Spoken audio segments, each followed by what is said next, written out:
Good morning.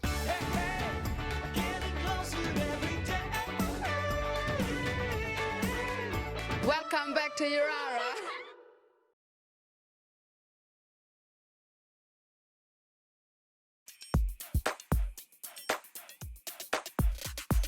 What's up, Yara fam? Welcome back to another exciting episode of, you guessed it, Yirara2u.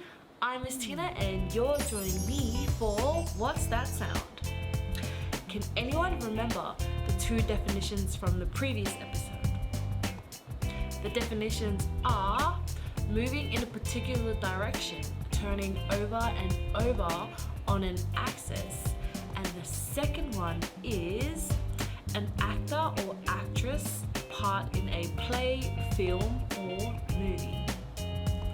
So the words that sound the same but have two different definitions are, drum roll please, roll, roll and roll. You can see both roles are spelled differently. R-O-L-L, which is to move in a particular direction, turning over and over an axis, and roll, R-O-L-E, which is an actor or an actress part in a play, film or movie. So roll and roll. I'll give you the two definitions for the next episode.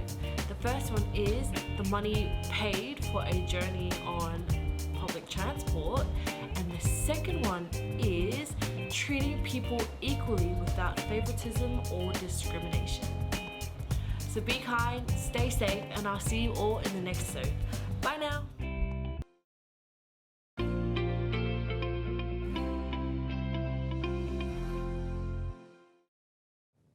Hey guys, today we're going to be introducing a new piece of equipment, which is super exciting. Now this piece of equipment is a machine called the Rayjet. Now the Rayjet's pretty special because it uses a laser to cut different materials. Let's go have a closer look. Okay, so this is the Rayjet. I'm just going to show you just a little teaser today, just showing you how to get it set up for cutting. So the first thing we need to do is walk around the back here and turn it on. Okay, let's lift up the glass lid and take a closer look. So this silver foil kind of tray there we call the bed, and you can see the laser there comes out of that little red device there, which we have to be very careful with. And it's probably good to remind you guys, it's really important that we treat this machine with a fair bit of respect. One, because it's a pretty expensive piece of machinery, and number two, and more importantly, like we're dealing with laser cutting, so we've really got to think about safety.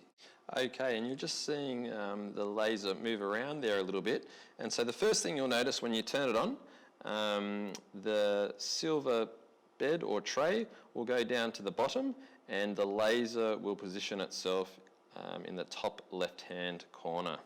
Okay, so the Rayjet will cut just about anything you can think of, but the material that we're going to be cutting, these little pieces of laminated timber or ply, and as you can see, they're very thin. They're about 3 millimeters or thereabouts in thickness. So now that bed on the Rayjet that's gone all the way down the bottom, that's no good for us. The laser isn't that powerful. It'll lose too much energy across that distance. So we need to bring the bed up so that the ply is just below the laser so that they're almost touching. Okay, so now the next step. We need to place this little device here on the side, right next to the laser, just like so, and it's designed just to dangle there. If you bump it, it'll fall off, I guarantee you. So now once we've got it sitting there, we're going to slowly bring up the bed or the tray by pressing the up arrow, and we're going to keep on pressing it until it's just touching the ply, which will cause it to fall off. And once it's done that, we know that our bed or our tray is at the right height for the laser to start cutting.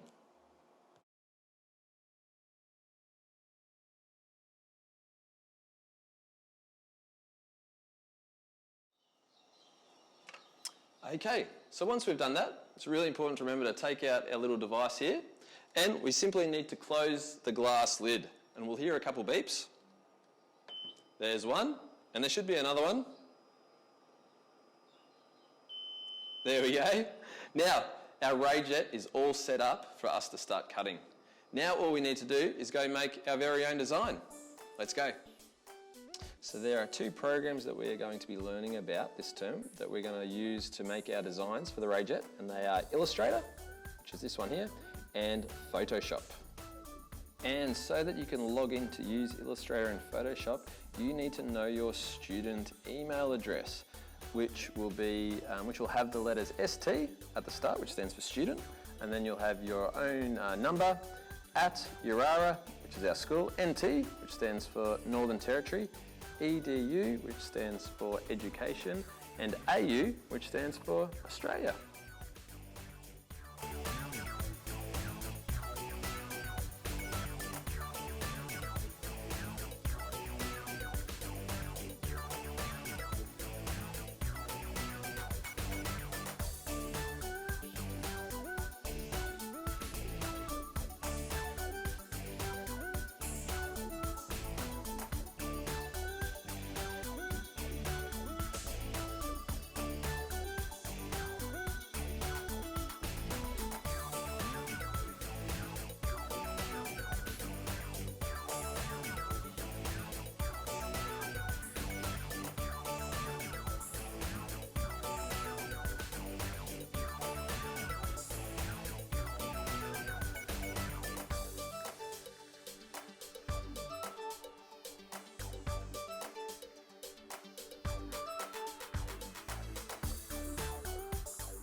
Do not do me a painting of an Aboriginal flag. Rectangles, you need to rule your shapes to make your picture. So do you want me to show you?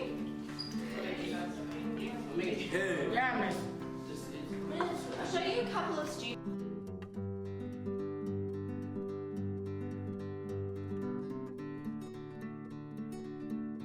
Yeah. gonna have like a smaller building here. These buildings aren't all the same size, are they? So you might go like that.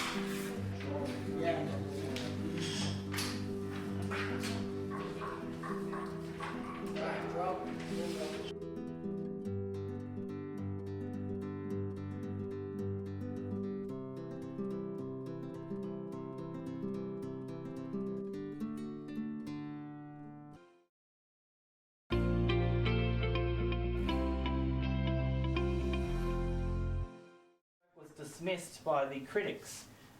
And also in this description of his artwork in the art gallery, it says that the white critics also dismissed his work. Now why do you think that would be? Let's think about it basically. Let's just have a think. Why would that be? I'm thinking, if you think about it, these paintings were done back in the 1940s and 50s. There would have been a lot of racism back then, so people, the white people, although these were beautiful paintings, they would have just said they were rubbish just because an Aboriginal artist painted them. So basically, if you think about things while you're reading and you start to understand why things happen in stories, you can understand them a lot better as well. We're going to look at a few questions to finish off. So what we want to do actually first, we're going to get you to order the facts today. So you've got the list of facts in front of you, and your job is to just go through and look what happened first. So you want to order them to get a chronological order of what happened in his life. So we might do this together actually, it might be easier. So we're going to look at a timeline. And we're going to start with when he was born, which is he was born in West Aranda. Yep. The second thing that happened was that he, from when he was born to age 12, he lived in the Hermannsburg mission. Number 2, event number 2. Number 1, he was born. Number 2, he went to the mission and grew up there as a child and lived under the Lutheran system.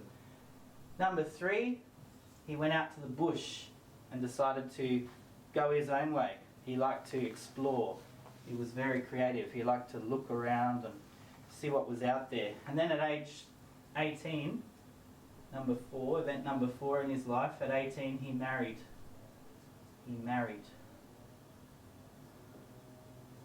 And then after that, he started painting. He went on a painting course.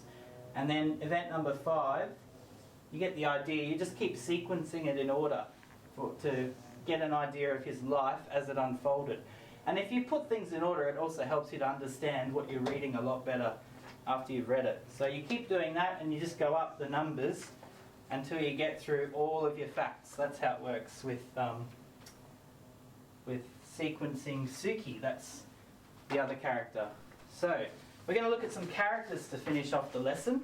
Not characters, we're going to look at some questions to finish off the lesson today. So, first question number 1. The biography, which we read from the book, is titled Our Shame. Let's write that up here. Our Shame.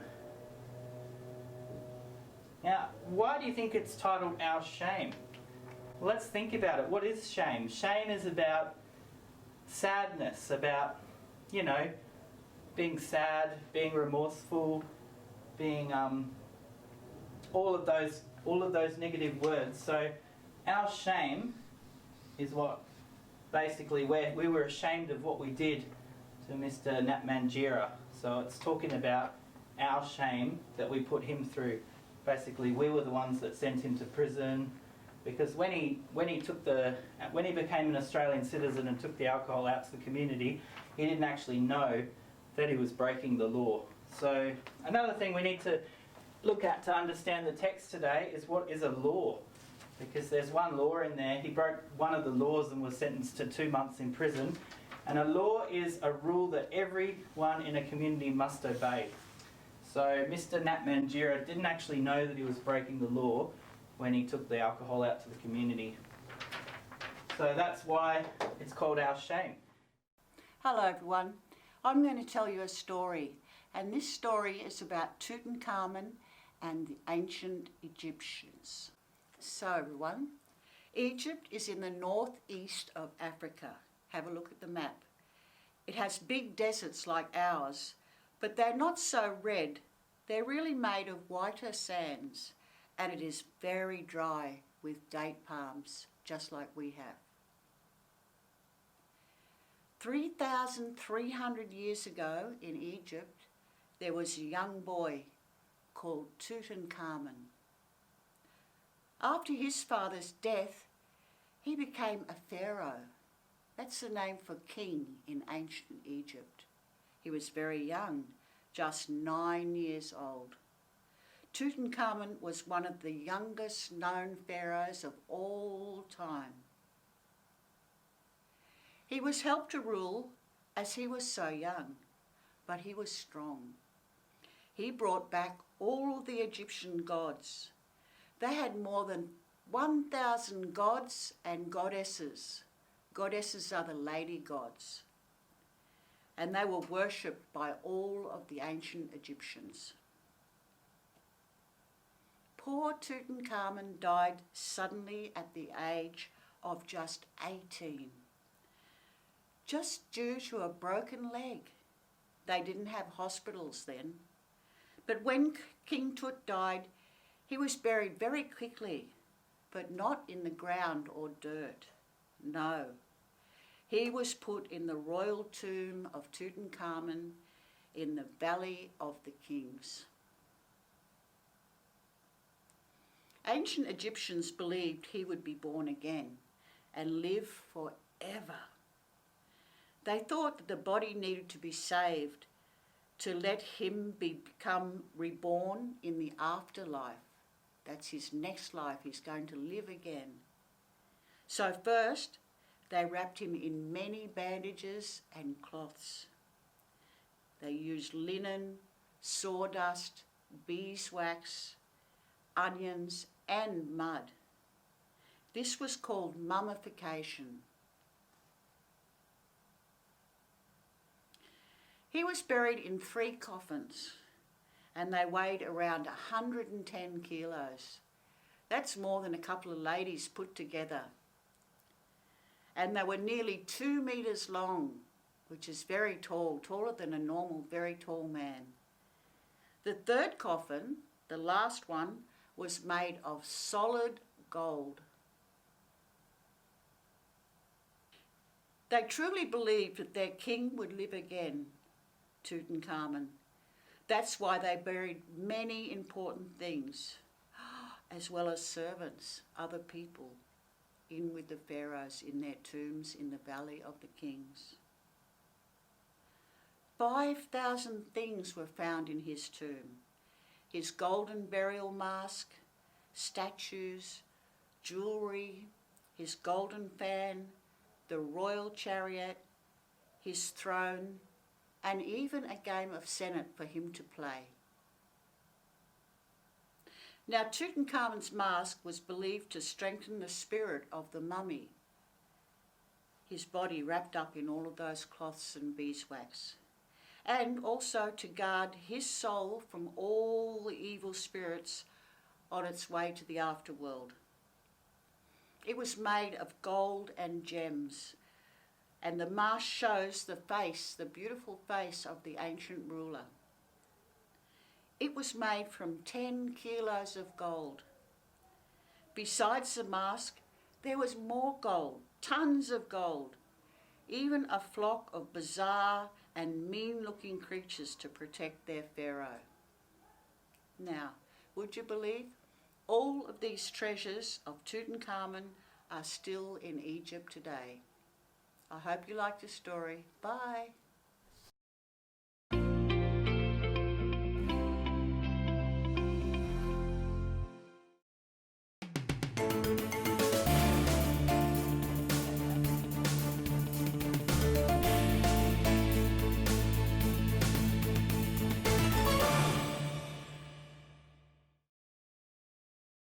Hi and welcome. My name is Maxine Young. And my name is Latifah Smoon. And my name is Serena Proctor. We are happy to share with you some more great stories from our week at Yirara. Our pathway department worked very hard to give us so many things to experience. Hello, my name is Xavier Hampton and I'm from Centralian Senior College. Hello, I'm Jack McCormack here at Yirara College, and we're doing Certificate 2 in Conservation and Land Management.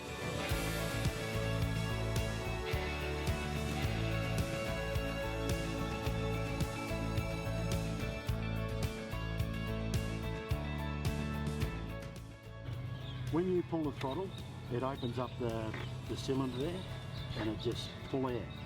Sucks in all the air. When you pull to start it, it's just fuel being pumped in. Over the week, we had some students from Central and Senior College join us on our campus as we learned the many skills needed to operate light equipment safety.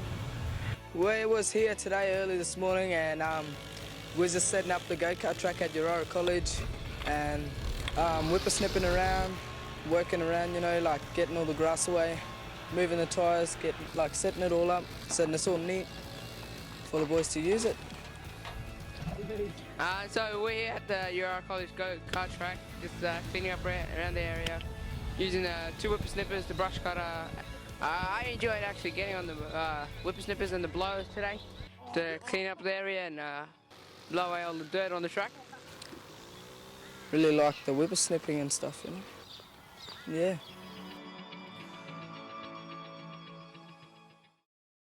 Yirara students have taken part in and won a number of ABC Haywire competition in recent years, and this year we have had some help to see if we can make it happen again.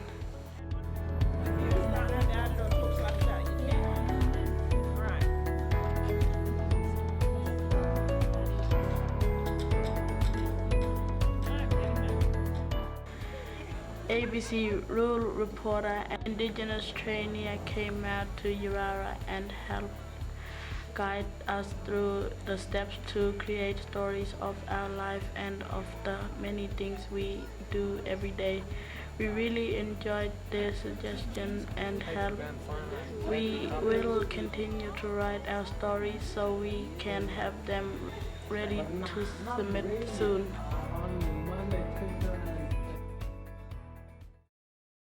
This week we enjoyed showing some important visitors around our campus and to share some of the fun things we are doing each week. Let's take a look. Good morning, could you introduce yourself? I'm Eva Lawler, I'm the Minister for Education, and I'm Chancey Pake, the member for Namatjira.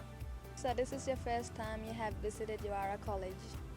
it's the first time as Minister for Education that I've visited Yirara, but I lived in Alice Springs for quite a few years, and I visited Yirara quite a few times when I was here living in Alice Springs, but it's lovely to be here today.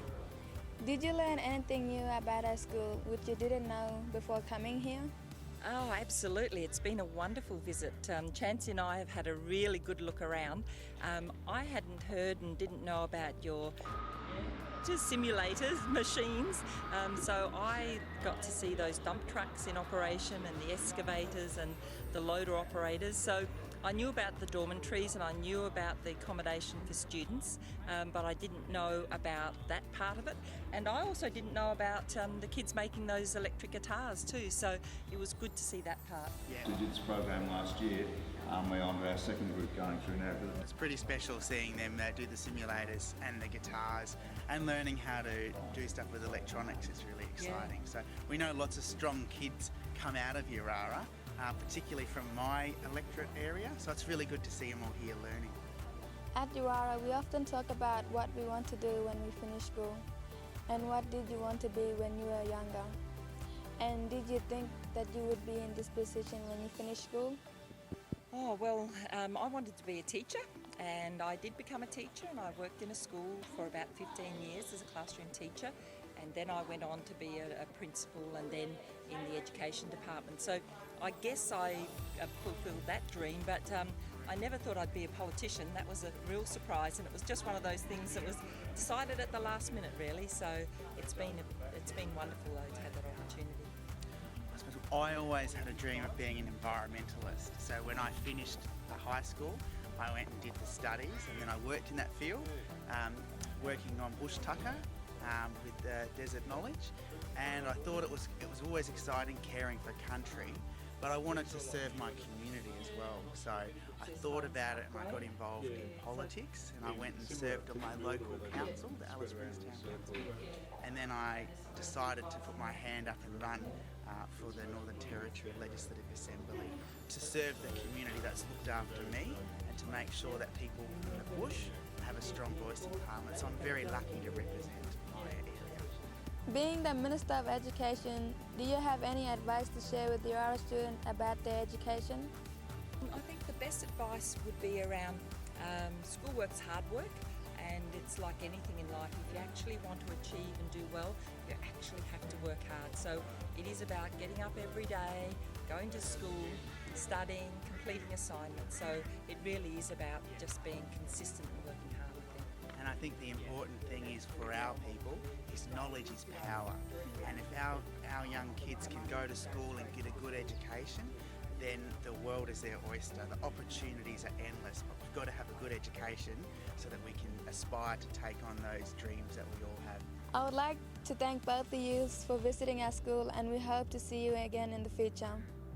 One thing before I finish, when I go around to schools, I always hand over a book. And so you can put it in your library, but it just says that I've donated a book. So this is from Chancey and I, and it's 2 Ways Strong. It's a great story, but it is about, as Chancey says, being strong in culture as well as then being strong so that you can go on to employment or further study or having a wonderful, successful life. So thank you very much for the chance to talk to you today. Yeah, it's certainly been great, and myself and Minister Lawler, we travel around all the remote community schools, visiting everyone and talking to them to see how their schools run. So if you're out and about on community and you see us around, come and say g'day. Now in its 3rd year, Clontarf's Billy Kite Derby is an highlight we all look forward. More in next week's episode. Last week, the Girls Academy helped make another fantastic music video with the Red Dust role models, and we are happy to show it to you now.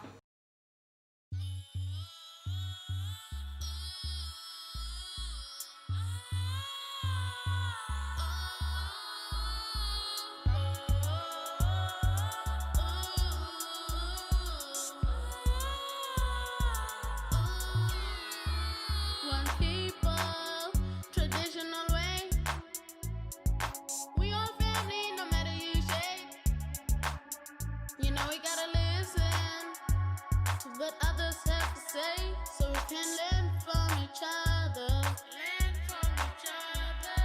Sharing, accepting, No need to hide away. loving and listening, To what you gotta say. trusting and helping.